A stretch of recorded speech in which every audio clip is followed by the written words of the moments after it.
السلام علیکم ورحمۃ اللہ وبرکاتہ۔ بسم اللہ والصلاة والسلام علی رسول اللہ وبعد۔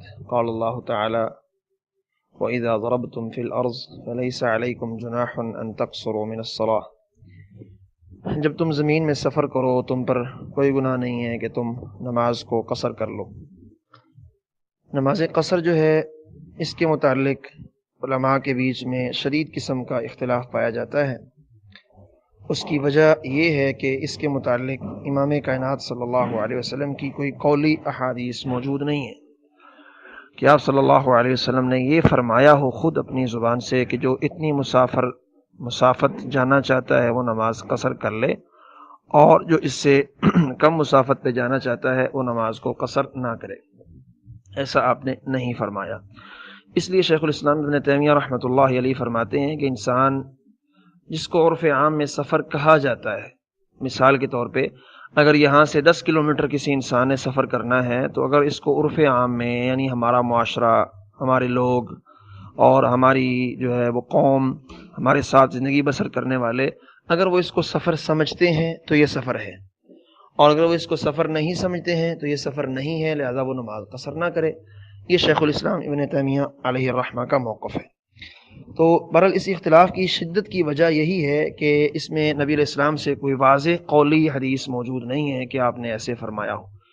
اس لیے بعض علماء نے یہ کہہ دیا ہے کہ 48 میل سفر کرنا ہو کسی نے تو وہ نماز کو قصر کرے۔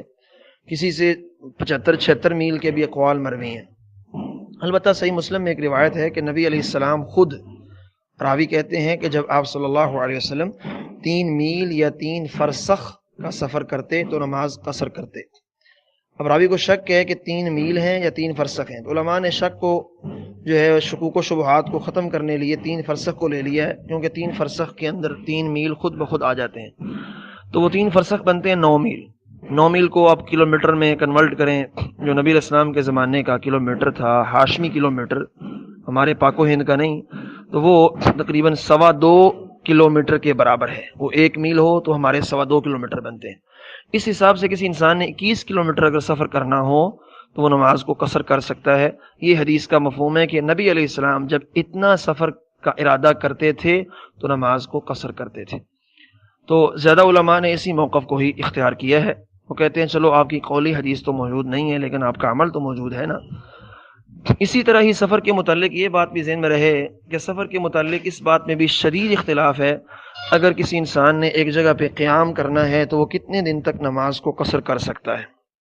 کسی کا کچھ قول ہے، کسی کا کچھ قول ہے، کسی کا کوئی قول ہے۔ تو اس بارے میں بھی صحیح روایات موجود نہیں ہیں، نبی علیہ السلام کی قولی تعلیمات نہیں ہیں کہ آپ صلی اللہ علیہ وسلم نے فرمایا ہو کہ جو اتنا سفر کرنا چاہتا ہے، وہ جو ہے اتنے دن رہنا چاہتا ہے، وہ جو ہے نماز کو قصر کر لے، اور جو اتنا دن نہیں رہنا چاہتا وہ نماز کو قصر نہ کرے۔ تو ایسی کوئی روایت جو ہے نبی علیہ السلام کی موجود نہیں ہے۔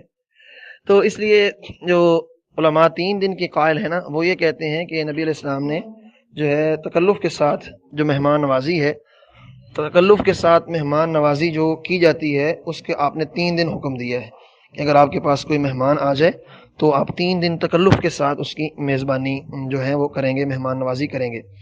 تو وہ علماء کہتے ہیں کہ انسان جو ہے مسافر جو شریعت نے اس کو جانا ہے وہ 3 دن تک ہے۔ اسی طرح آپ صلی اللہ علیہ وسلم نے مسافر کے لیے 3 دن اور 3 راتیں موضوع پر مسح کرنے کا حکم فرمایا ہے، اور مقیم کے لیے 1 دن اور 1 رات۔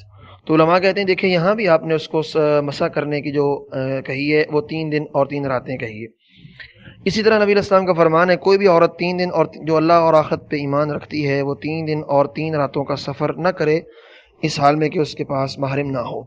تو وہ اس روایت کو بھی دلیل بنا لیتے ہیں۔ بہرحال یہاں کوئی واضح نص تو نہیں ہے، تو یہی موقف جو ہے علماء کا ہے۔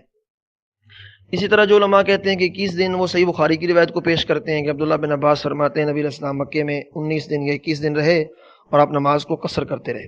جو پہلے گروہ کے علماء ہیں وہ کہتے ہیں کہ نبی علیہ السلام مکے کے اندر تو صرف رہے 7 کے 8 دن، اور وہ بھی آپ قصر اس لیے کرتے رہے کہ آپ کو پتہ نہیں تھا کہ میں نے یہاں پہ اتنے دن رہنا ہے۔ کیونکہ جو انسان جاتا ہے نا سفر پہ، اس کو اگر علم نہیں ہے کہ میں نے یہاں پہ اتنے دن رہنا ہے تو وہ پوری زندگی بھی قصر کرتا رہے تو اس پر کوئی گناہ نہیں ہے، کوئی حرج نہیں ہے۔ تو وہ کہتے ہیں نبی علیہ السلام کو کنفرم نہیں تھا کہ میں یہاں کتنے دن ٹھہروں گا، اس لیے 8 دن آپ نے قصر کی، اور باقی جو 19 دن بیچ میں شامل کیے گئے نا، وہ 7 جو آپ طائف میں گئے ہیں، حنین میں گئے ہیں، وہ سارے شامل کر کے جو ہے وہ 19 دن حنین کے ساتھ شامل کر کے 19 بنتے ہیں۔ تو دونوں رائے میں نے آپ کے سامنے رکھ دی ہے۔ تو زیادہ علماء کا جو موقف ہے وہ 3 دن کا ہی جو ہے وہ موجود ہے میرے خیال کے مطابق۔ تو میرا بھی پہلے موقف 19 دن کا ہی تھا، لیکن اب میں نے اس موقف سے رجوع کر لیا ہے، میرا موقف جو ہے وہ 3 دن والا ہی ہے، آنے اور جانے کا دن نکال کے۔ اگر کسی انسان نے 3 دن رہنا ہے تو وہ جاتے ساری نماز کو پوری کرے گا۔ السلام علیکم ورحمۃ اللہ وبرکاتہ۔